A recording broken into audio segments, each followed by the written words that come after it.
It is not just for its waters or its oil fields, for the geometric shape of its villages on hillsides, for its architectures entrusted to modernity by history, for the altarpieces and frescoes scattered among its valleys, for the rocks of the Apennines, that Lucania can be considered a rich land. This wealth resides mostly in its naturalistic heritage, enlisted in the Natura 2000 European network, whose aim is to preserve places, endangered flora and fauna against human impact. The Ionian side of Basilicata, a sandy coastal plain sprawling along about 40 kilometers between Apulia and Calabria, is the place where the main rivers of the region flow into the sea. The Agri, the Sini, the Bradano, the Basento, and, humbler than the previous, the Cavone.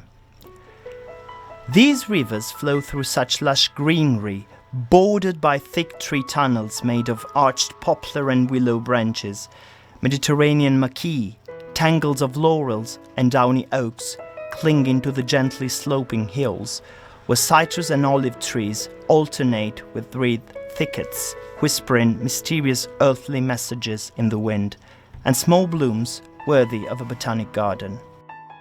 The sea daffodil struggles to survive in the pebbly sand of the dunes, as the hoary stock and the morning glory do. On the grasslands by the foreshore edge, where the sand gives way to the swamps, violet glassworts, meadow buttercups, and thramworts grow and prosper.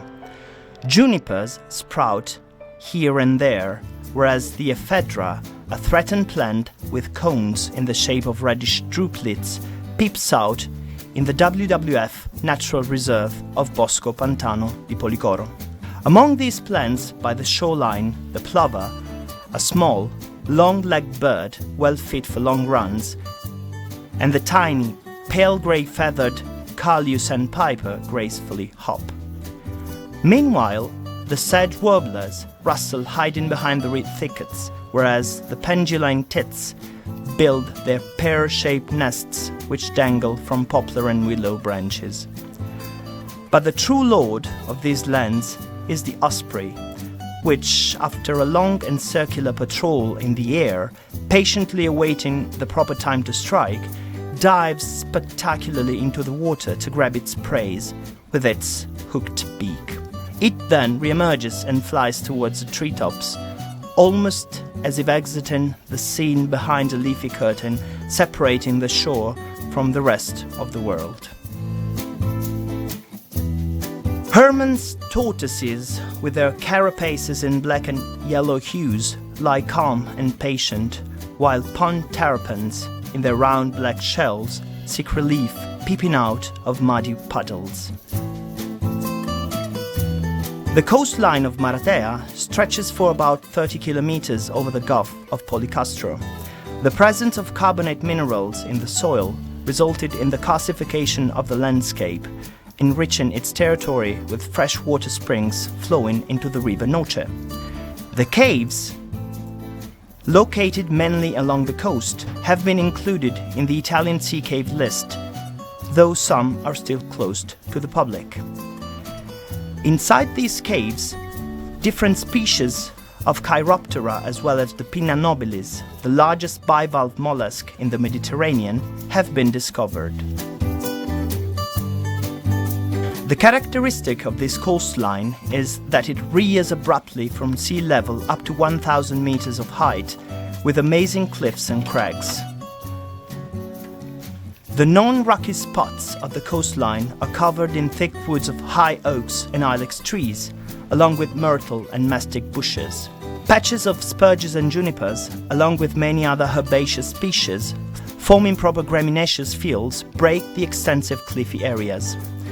From the inaccessible cliffs, with nature's distinctive force and stubbornness, Palinuro primulas, rock carnations, sea lavenders, and spurges protrude.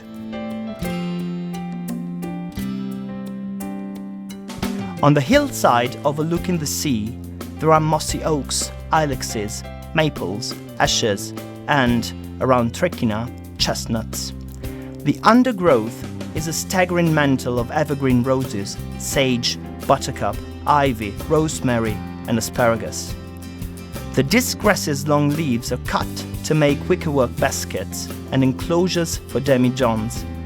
The sea fennel, whose leaves are usually consumed fresh in salads, is among the edible plants which can be found on this coast, in addition to rosemary.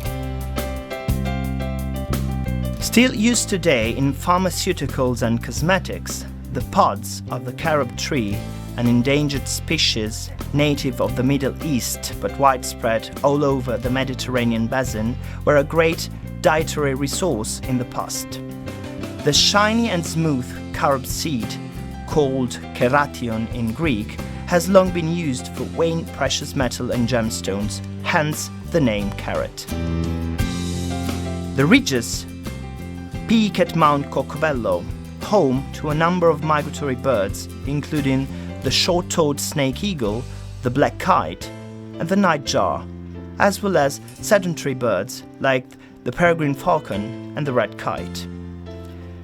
In 1991, while carrying out research on moths by the feet of the statue of Christ, the Redeemer, the German entomologist Axel Hausmann came across a rare Euxoa conspicua. The 3-centimeter-long specimen is now on display at the Bavarian State Collection of Zoology in Munich. Thus, with the blessing of the tall statue of Christ, a little piece of Basilicata made its way into the heart of European entomology. In the sultry air of an idle midday, a buzzard spirals majestic over the clay cracks of the hills in the yellow wheat fields. In these words, poet Franco Tilena describes the landscape of his own Ferrandina, located midway along the Riva Basento, and ushers visitors in their journey through Basilicata's hilly areas, thalwegs and lacustrine plains, where the birds rehearse their songs for a sudden and unexpected symphony conducted by nature. The river flows peacefully past the craggy mountains, through a level area around the Aragonese town, surrounded by a lush vegetation of maquis shrubland dotted with rosemary, juniper, and mastics, upon a never-ending bed of grasses. Further down the distant riverbanks, along the slope hosting the fields of Pomarico on one side and the towns of Pisticci and Ferrandina on the other, a few poplars tower high, amidst acacias and brooms. Carlo Levi arrived here in 1935, on the way to his exile in Grassano, before the prefect of Matera decided to confine him to a more remote and inaccessible area, a village amidst the hills overlooking the River Agri, Aliano. The Riva Basento is rich in mollusks and freshwater shellfish, the food of choice for an endangered species, the otter. Accustomed to living by clear water streams, otters have been hunted for centuries for their meat, to the point of disappearing almost completely from many Italian regions, yet still inhabiting some areas of Basilicata along the rivers Noce, Agri, Bradeno and Basento, with a population of roughly 100. Moving on from the Basento Valley, cutting across the slight slope north of Pisticci, the clay dunes of the Calanchi come into sight, a sun-drenched moonscape where it is common to hear calandra larks tweet.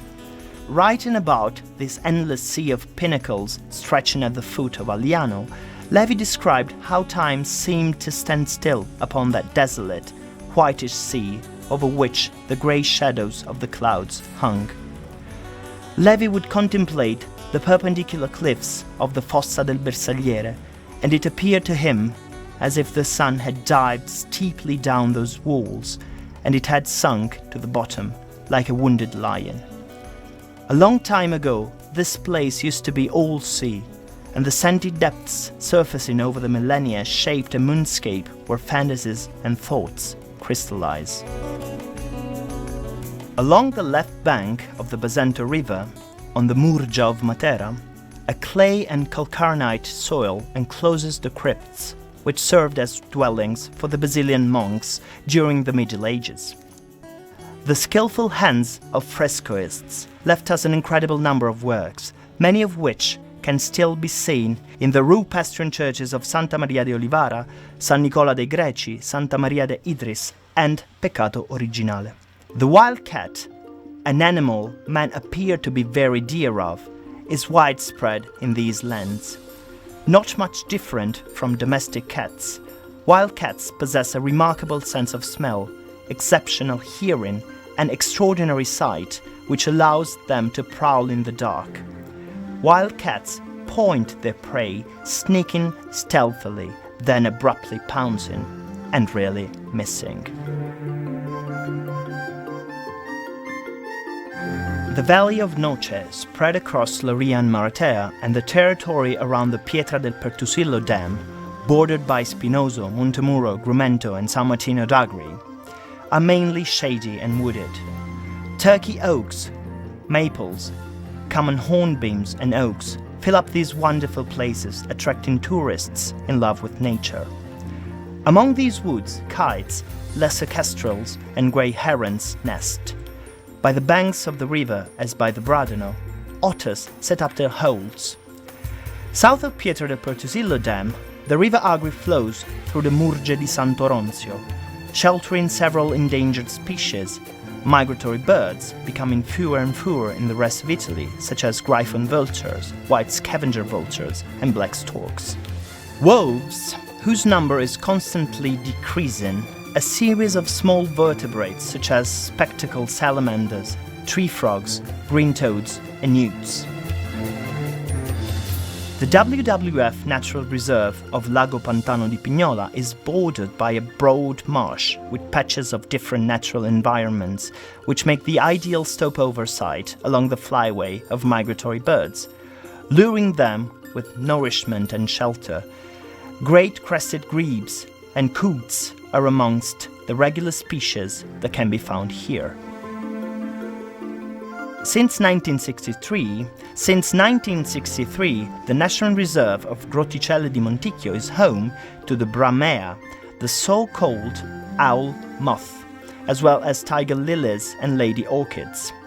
Around the ruins of a pre-Norman castle, ovine and caprine flocks and herds of cattle graze peacefully on meadow pastures. The lock upon the river Bradano, commissioned by the Land Reclamation Authority, Ente di Riforma Fondiaria, and built between 1950 and 1957, created the San Giuliano Dam, an artificial reservoir south of Timori between the territories of Bindionico, Grottole, and Matera, whose surrounding woodlands give shelter to otters and migratory birds. This heavily anthropized territory, however, and the subsequent constant thundering of the herds cause harm to the wildlife. The hilly area of Basilicata is of great anthropological interest. The area along the Basenta River gave birth to the carnival cattle masks, as featured in the pastoral parades held yearly in Tricarico, Aliano, and San Mauro Forte. During these parades, similar to the Sardinia's Mammuthoneses, people flaunt and ring cowbells. More to the north, in Satriano di Lucania, people disguise as romiti, hermits hiding into the woods under a cloak of ivy and leaves. And yet, the true protectors of these lands are its numerous Madonnas, a heritage dating back to the Angevin age. Many of these can still be seen in several churches, from Castelmezzano to Viggiano, where the Black Madonna, the heavenly protector of Basilicata, is worshipped. Of no lesser fame is the Madonna della Bruna of Matera, honored with religious ceremonies that can be considered both sacred and profane. For an entire year, master craftsmen work on the traditional papier-mâché float, which will eventually be assaulted and ripped apart during the traditional procession by a mob of devotees eager to collect its teared pieces as relics. The yearly arboreal rites of the Magi summon farmers and woodsmen who venture to the heart of the woods on a quest for the tallest turkey oak and the sprouting top of a holly to be jointed together during the town festivals. Painter Ginetto Guerricchio and anthropologist Giovanni Battista Bronzini both portrayed these rites, drawing Italy's attention towards a world hanging between tradition and modernity, Christianity and superstition. The very same syncretism, regarded by Ernesto De Martino as the cornerstone of religiosity and medicine for the rural folk of Basilicata.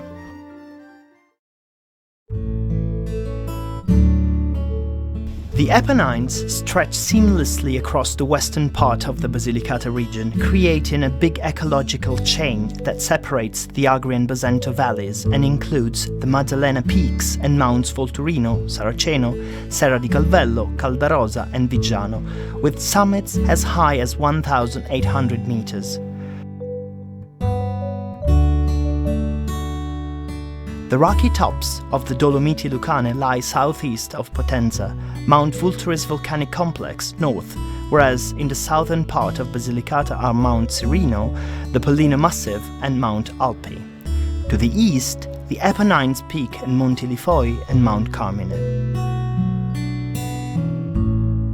Thick woods cover, for the most part, these mountains, rich in often monumental Turkey oaks, maples, as well as European yews, silver firs and beeches. As the big trees dwindle, bushes of hawthorn and holly grow, and meadows where the very rare Fritillaria tenella and orchids bloom, surrounded by thyme, oregano, gentian and saffron.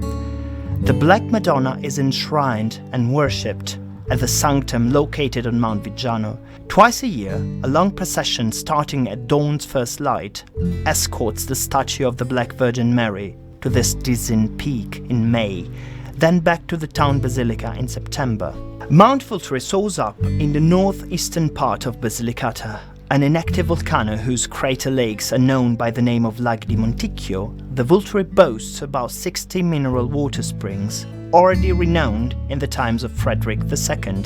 Abandoned for centuries, these springs were rediscovered during the Napoleonic invasion. The French would draw water and store it into wooden barrels that were then transported to Paris.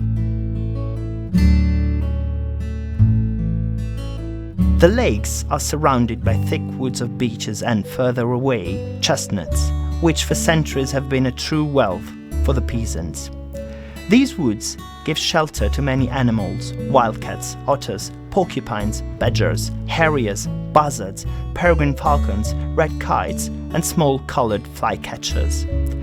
In accordance with the Longbird sacred tradition, the Archangel Michael is believed to have appeared in a grotto that was oozing out water. Renovated by the Benedictines, who annexed it into the monastery they built in order to preserve the hermitage, the complex was extended during the Baroque, and nowadays its whiteness still stands out against the surrounding forest. It currently houses the Vulture Natural History Museum. The surface of the lakes is scattered with water lilies, which conceal darting carps. In the surrounding woods, one might observe the rare, endangered European owl moth. The Dolomiti Lucane are an impressive mountain range which keep attracting an ever-increasing number of local as well as foreign tourists. The woods covering the mountains are populated by chestnuts, Hungarian oaks, and a rich vegetation of oregano, buttercups, hellebores, orchids, and feathergrass. Castelmezzano and Pietrapertosa are two villages nested within rocks, smoothed by winds or spiking against the sky, amid the Basento and Camastra rivers, along a sequence of hills and mounds where Podolica cows graze, on the meadows towards Acetura. Here, the Italian Aesculapian snake slithers through the rocks, while the stag beetle, with its antler-like jaws and its black, sheath-winged body, flips like an acrobat before hiding within the dry roots of ilexes and pubescent oaks. Meanwhile, the black stork nests on rocky shelters at unreachable heights, and black-headed buntings bounce upon the shrubs, along with shrikes and sparrows. The villages of Calciano, Pietrapertosa, Oliveto and Acetura lie further south, amid the conifers in the Gallipoli Cugnato National Park. In Castelmezzano, people challenge nature flying the Volo dell'Angelo zip line. In Acciatura, on the other hand, it is customary to celebrate nature and sylvan life during the arboreal rite of the Maggio, when woodsmen head up to the heart of the nearby forest to cut down the tallest turkey oak, which is then dragged by several pairs of yoked oxen back into the town square. The sprouting top of a holly oak, the cima, is then grafted on top of the Maggio. This resulting married tree is climbed upon by a bunch of brave townsfolk in a competition symbolizing the bond between man and woods. Moving south in the Val d'Agri, Mount Serino soars high, covered in European beech woods, mixed with turkey oaks, maples, common hornbeams, with clearings of hawthorns and a rare plant of the Veches genus endemic to this land, the Vicia syrinica. In the plain at the foot of Mount Serino, there lie the bean cultivation of Sarconi and the splendid meadows full of orchids, which give Canestrato di Moliterno, cheese made from free-range ewe and goat's milk, its unique flavor. Here and there, scree and pebble surface as if dropped from a prehistoric stream. Meanwhile, flocks of cranes try to find a stopover along their flyway, and the colorful hoopoes forage for insects amongst alders and oaks. Beyond the ranges and valleys, Lucania closes its gateways with the wide peaks of the giant Pollino Massif, a rocky link between the Tyrrhenian and Ionian seas, facing the spurs of the Sila mountainous plateau. The Pino Loricato, named in the early 1900s by botanist Biagio Longo after Lorica, a Latin word describing the scaled body armor worn by the Roman military, grows between Serra Dolcedorme, the massif's highest peak, and Mount Alpi. This tree can stand up to 20 meters in height, but can as well have a gnarled, shrub-like habit. Maples, silver firs, and beeches grow along with these pines amid shrubs of juniper and meadows covered with pebbles and delicate flowers.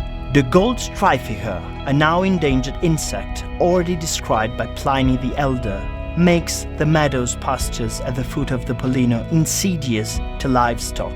Christened the sun worshipper by German philosopher Ernst Jünger, this gleaming green beetle, if accidentally ingested while camouflaging in the grass, is indeed poisonous to the grazing cattle. This tragic story substantiates Leopardi's conception about the struggle for survival ruling the great book of nature.